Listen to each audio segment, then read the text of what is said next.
Bonjour, je suis ravie de vous retrouver ce matin, toujours dans la matinale avec Jésus-Christ, notre matinale avec Jésus. Nous allons continuer dans notre étude, toujours bouge cette pierre, enlève cette pierre, ôte cette pierre, dégage cette pierre si tu veux, mais en tout cas, il faut la bouger. Cette pierre ne doit pas rester là, il faut la bouger pour que tu puisses voir la gloire de Dieu se réaliser dans ta vie. Toi qui n'es pas encore abonné à cette chaîne, je t'invite à t'abonner et aussi à activer la cloche de notification afin de recevoir les vidéos. Je salue tous ceux qui se sont abonnés, ceux qui continuent de s'abonner et ceux qui s'abonneront après.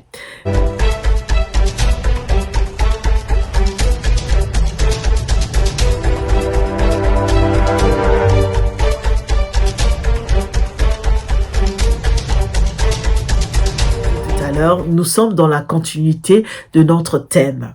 Vers la fin de la semaine, nous avons parlé de la Pâque, dans Marc 16, versets 1 à 8.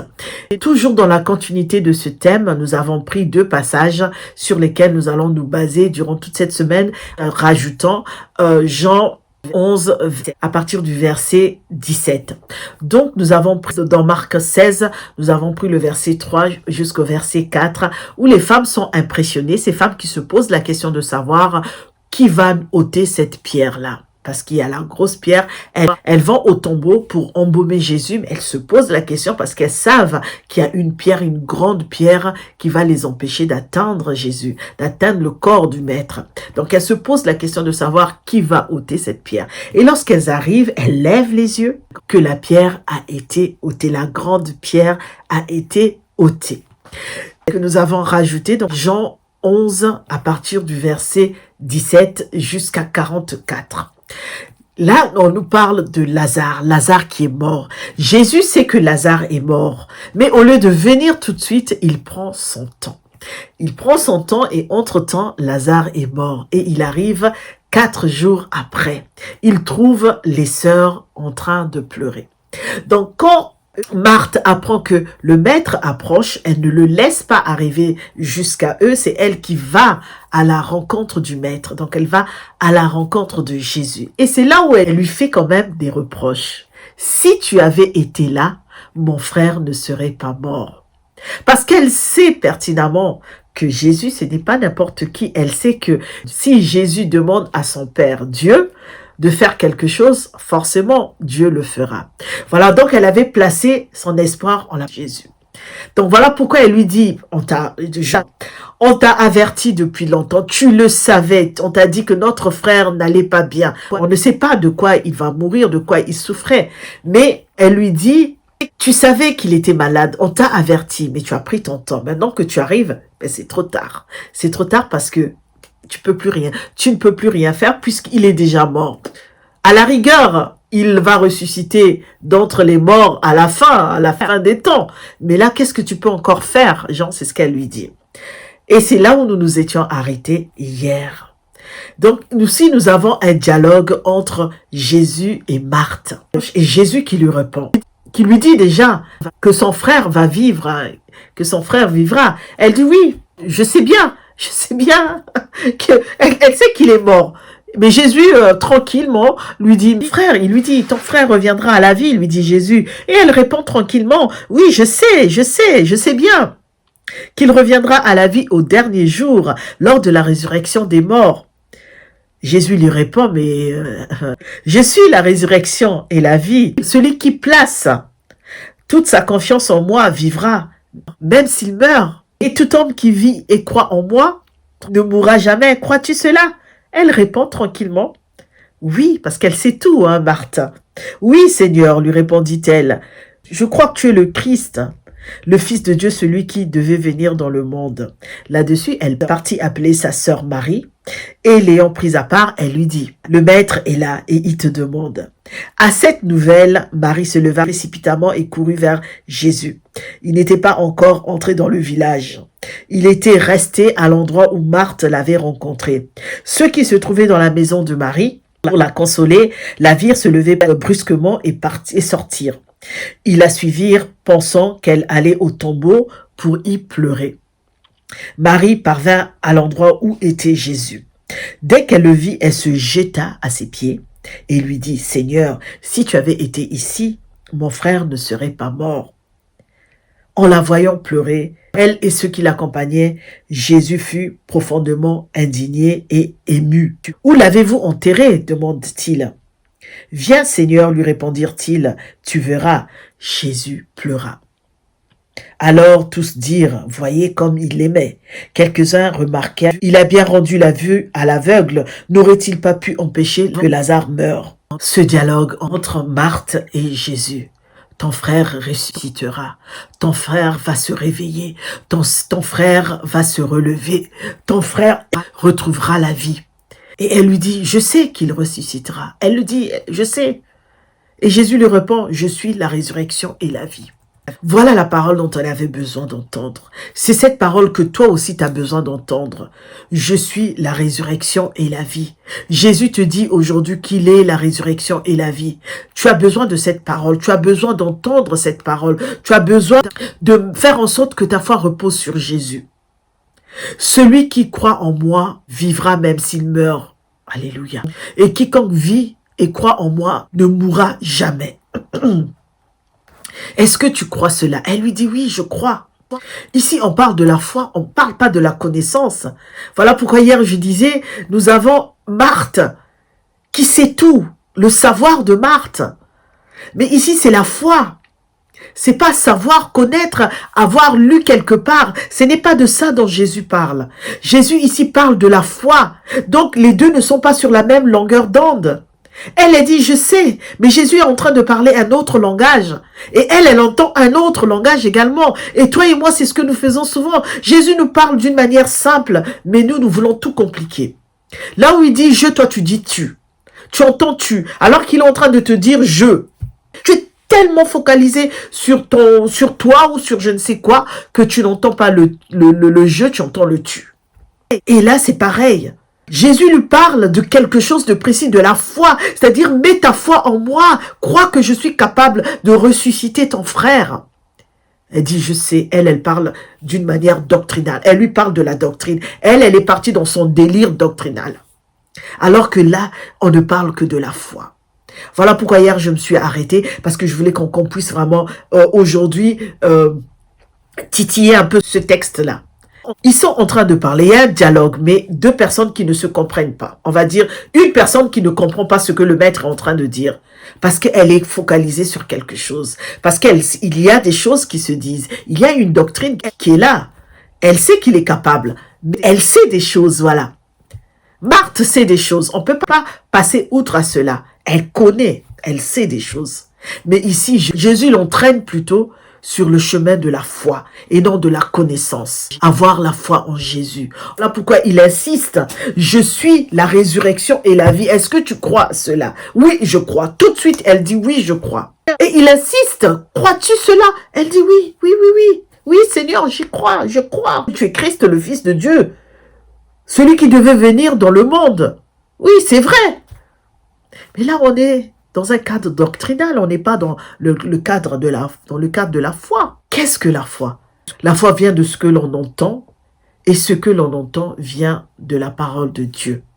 La foi, c'est quoi? Paul nous donne la définition de la foi. C'est quoi la foi? La foi vient de ce que l'on entend, et ce que l'on entend vient de la parole de Dieu, de la parole de Christ. Il s'agit ici vraiment pour bouger ta pierre là. Et parfois même tu es en train de chérir cette pierre. Il faut que tu places ta foi en la parole de Christ, en la parole de Jésus. Sans la parole de Dieu, tu ne peux pas croire. Sans la parole de Dieu, tu ne peux pas croire. Parce que la parole de Dieu, c'est une nourriture solide. La parole de Dieu, elle est vivante. La parole de Dieu, elle est claire. La parole de Dieu, c'est une lampe qui éclaire nos sentiers. Nous rend cela dans l'autre enseignement que nous n'avons toujours pas fini. Qu'est-ce que la parole de Dieu? Si tu fais reposer ta foi sur la parole de Christ, elle va te nourrir, elle va t'éclairer, elle va t'accompagner, elle va te faire du bien. Là, ce n'est pas ce qu'elle sait qui est important, mais c'est ce qu'elle croit. Est-ce qu'elle croit?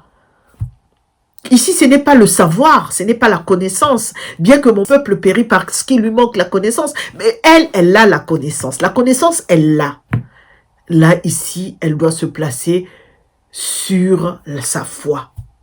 Sur la foi en Jésus, la foi en la parole de Christ, la parole qui lui donne « Je suis la résurrection et la vie ». Nous avons dit que Jésus, en ressuscitant, il a renversé tout. Il a bouleversé le monde, il a chamboulé tout. Et là, pareil, quand il discute avec elle, il est en train de renverser notre façon de réfléchir. Il est en train de tout renverser là. La connaissance, c'est bien, mais il nous manque quelque chose. Tu connais des choses. Là où tu es, je suis certaine que tu connais des choses. Mais là, nous parlons de la foi qui va ôter cette pierre-là. Est-ce que tu as la foi que Jésus est capable d'ôter la pierre? Est-ce que tu as la foi que Jésus est capable de pousser cette pierre-là, de changer ton histoire, de changer ta vie? Tu le sais, mais est-ce que tu crois? Voilà. Tu le sais, mais est-ce que tu y crois? Mais vraiment fermement. Il nous chamboule tout, Jésus. L'homme de Galilée. C'est vrai que souvent je dis que quand je parle de Joseph, parce que c'est quelqu'un qui m'a impressionné par sa tranquillité, par son calme malgré les tempêtes qu'il a connues. Parce que je sais que moi, quand j'ai des tempêtes, voilà pourquoi j'apprécie cet homme. Parce que quand moi, les tempêtes arrivent, je suis complètement chamboulé. Mais lui, dans le calme, comme on dit, le calme, c'est bien. Mais il y a ce maître-là, Jésus. On va pas le comparer à Joseph parce que lui, il est le fils de Dieu. Il est au-dessus. Il est le fils de Dieu. Mais Joseph était un homme avant tout, comme toi et moi. Mais comment il a appréhendé les difficultés. Mais Jésus, ici, on parle du fils de Dieu. Notre frère, notre ami de tous les jours, celui qui a pris notre place à la croix. Il vient renverser notre façon de fonctionner. Il vient renverser, bouleverser notre façon de penser, nos réflexions, nos habitudes. Il vient tout chambouler. Cet homme, quand il est arrivé, il est venu tout chambouler. La femme qui n'avait pas droit à la parole, elle avait droit à la parole. La femme qui ne pouvait pas se tenir au milieu des hommes, elle était là. Il a fait de ces choses que personne n'aurait pu faire. Il a tout renversé, c'est-à-dire sur son chemin, il a tout chamboulé. Et là, pareil, avec Marthe, il est en train de discuter, il est en train de tout renverser. Mais c'est une bonne chose. C'est une bonne chose que Jésus soit venu renverser notre façon, nos habitudes, notre façon de penser, notre façon de réfléchir, notre façon de voir l'autre. Le regard de l'homme sur la femme, heureusement qu'il est venu, quoi. Sinon, je serais même pas là en train de vous parler. On m'aurait dit, tu n'as pas le droit de prêcher. Déjà, je sais qu'il y en a qui le pensent. Tu n'as pas le droit de te tenir là et que les hommes de l'autre côté puissent t'entendre parler de Dieu. Mais il est venu tout chambouler, cet homme. Donc ici, croire, c'est vraiment faire en sorte que la connaissance soit fondée sur la parole de Christ. Vraiment. Nous avons besoin de la parole de Dieu. J'insisterai toujours là-dessus. Voilà pourquoi je recommande à tout le monde d'avoir une Bible, de lire la Bible, de lire la parole de Dieu, de connaître la parole de Dieu, de méditer la parole de Dieu, d'analyser la parole de Dieu, faire tout ce que tu veux, mais tu dois lire la parole de Dieu. Crois-tu cela? Marthe dit, oui Seigneur, je crois que tu es le Christ. Alléluia, c'est ce qu'elle dit. On est ici au verset 27. Je crois que tu es le Christ, le Fils de Dieu, celui qui devait venir dans le monde. Ce sont des belles paroles qu'elle prononce. Jésus n'a pas besoin d'entendre ça. Toi, tu as besoin d'entendre des bonnes paroles. Parfois, on te dit juste des mots gentils. Là, tu es complètement à l'ouest. Mais Jésus n'a pas besoin de ces genres de paroles. Il le sait. Il sait qui il est. Il connaît son identité. Donc, il n'a pas besoin qu'on lui dise, tu es le Fils, tu es Christ, tu es ceci. C'est pas de ça dont il s'agit ici. Là, à l'instant où il parle avec Marthe, ce n'est pas de ça dont il s'agit. Ce n'est pas de cela. Il n'a pas besoin qu'on lui dise, oui, tu es Christ. Quand il en a besoin, oui. Quand il veut l'entendre aussi, il le dira, je veux l'entendre, voilà. Mais là, ce n'est pas de ça dont il parle. Elle lui répond par des bonnes paroles. Des paroles que toi et moi, nous aimons entendre. Des belles paroles. Mais lui, il lui parle de la résurrection et de la vie. Il lui parle de son frère qui va se réveiller bientôt. Vous savez, il y a la profession de foi. Je crois en Dieu, le Père Tout-Puissant, Créateur du ciel et de la terre, et en Jésus-Christ, son Fils unique, qui a été... Voilà, c'est ça. Elle lui parle de ça. De lui, il n'a pas besoin de ça. Ce qu'il veut, c'est de lui faire comprendre que je suis là. Et même s'il est mort, moi, je vais faire en sorte qu'il puisse se réveiller. Il est dans une autre dimension. Il veut l'emmener dans une autre dimension. Mais elle reste sur le plan doctrinal. Elle ne savait pas à quoi Jésus-Christ la préparait. Elle ne savait pas que Jésus était en train de la préparer à quelque chose d'extraordinaire, à quelque chose de merveilleux, de fabuleux. Lazare ressuscité, ôtez-moi cette pierre. C'est à ça que Jésus était en train de la préparer. Il avait ce rendez-vous avec Jésus, le rendez-vous du miracle. Mais elle était sur d'autres dimensions. Toi et moi, des fois, nous sommes tellement focalisés sur Netflix, nous sommes tellement focalisés dans nos problèmes que nous oublions que Jésus nous a donné un rendez-vous. Le miracle est là, il va s'accomplir, mais tu es focalisé sur autre chose. Tu es en train de penser à autre chose. La pierre est toujours là. Alors que lui, il veut t'emmener à ôter cette pierre. Mais toi, tu es ailleurs. Tes pensées sont ailleurs. Ton regard est ailleurs. Alors qu'il est là, l'homme de Galilée. Il est venu pour ôter ta pierre. Mais toi, tu es ailleurs. Tu es sur Telenovela. Tu es sur Netflix. Tu es sur WhatsApp. Tu es sur YouTube. Alors qu'il est là. Il est là pour toi. Et le miracle va bientôt s'accomplir. Mais tu es ailleurs. Alors qu'il est là. Il insiste en plus. Et souvent, Jésus insiste dans notre vie. Au moment où il veut ôter la pierre, il insiste. Alléluia. Dieu te prépare à quelque chose, ma sœur, mon frère. Dieu te prépare à quelque chose. Il veut ôter la pierre, faire bouger cette pierre, comme Lazare, pour que tu te réveilles, tu sois une autre personne, que tu sois une nouvelle créature. Quand tu écoutes la parole de Dieu, quand tu entends la parole de Dieu, quand tu es connecté à la parole de Dieu, il y a quelque chose de merveilleux qui se passe. Il y a quelque chose de merveilleux qui se passe. Alors restons connectés. Si tu veux ôter cette pierre, aujourd'hui nous avons dit que c'est ôter la pierre par la parole de Dieu, la parole de Christ, dans la croyance en la parole de Christ. Pour ôter la pierre, il faut avoir la croyance en la parole de Christ. Sinon tu ne peux pas faire bouger cette pierre-là. Christ est en train de parler un langage. Marthe entend autre chose. Elle l'entraîne sur d'autres dimensions. Alors que lui, il est clair. Il dit, je suis la résurrection et la vie. Mais elle l'emmène sur un autre plan. Alors qu'il veut simplement lui dire, crois seulement en moi, crois en ma parole. Je suis la résurrection et la vie. Est-ce que tu le crois? Elle dit, je sais. Mais au fond, elle sait des choses. Mais elle le croit. Est-ce qu'elle croit vraiment? Quand on est focalisé sur la parole de Dieu, il y a une puissance qui se libère. Il y a la délivrance qui est là. Dieu t'emmène dans d'autres dimensions. Dieu change ton histoire. Et les gens vont être ébahis. Les gens vont être hébétés comme ces femmes. L'ange leur a dit que, mais vous cherchez Jésus de Nazareth, celui qu'on a crucifié, celui qui était là, mais il n'est plus là. Regardez même là où on l'avait mis. Allez dire à Pierre, aux disciples et à Pierre, qu'il vous a déjà précédé en Galilée. Et c'est là-bas que vous le verrez. Il vous l'avait dit. Mais ces femmes ont été effrayées, elles étaient stupéfaites, elles ont été effrayées, elles étaient remplies d'effroi.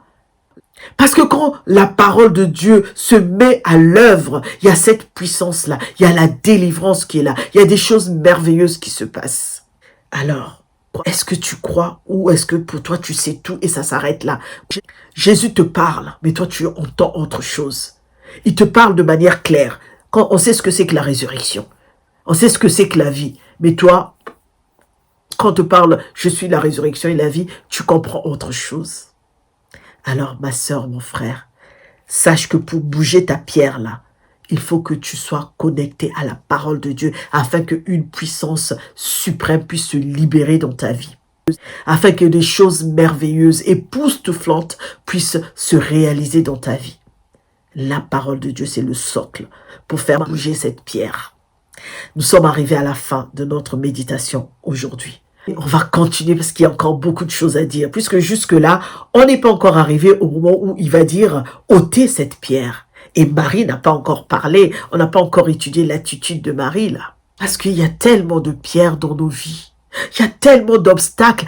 La pierre, c'est l'obstacle. Nous l'avons défini le premier jour. Ce sont les obstacles. Parfois que tu crées toi-même aussi. Mais ces obstacles-là, nous devons les enlever, nous devons les faire bouger. Voilà pourquoi l'intitulé, c'est « Bouge cette pierre ». S'il y en a plusieurs, alors bouge ces pierres-là. Nous devons les bouger. Je vous retrouve demain. Restons en paix, soyons en paix. Que Dieu nous bénisse, que Dieu nous garde. Passons une bonne journée. Toi qui n'es pas encore abonné à cette chaîne, je t'invite à t'abonner aussi et à activer la cloche de notification afin de recevoir les vidéos.